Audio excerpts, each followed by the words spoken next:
menunya yang spesial unik. Ini ada sambal. Sambalnya itu pakai tempat vulkan dari batu.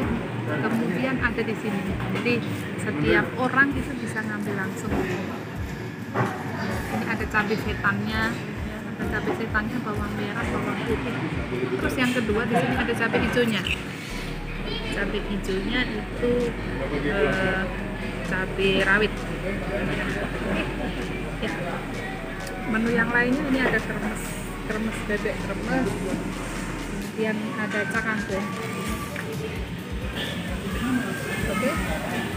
Oke, dulur-dulur santri, kita makan dulu. Kita cicipi bagaimana rasanya. Bismillahirrahmanirrahim.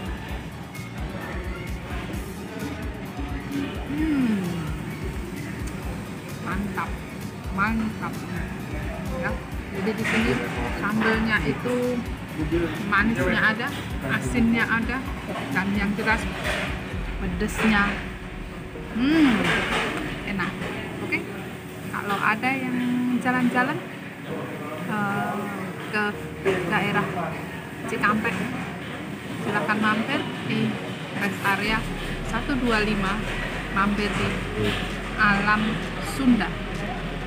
Oke, bye. Assalamualaikum warahmatullahi wabarakatuh.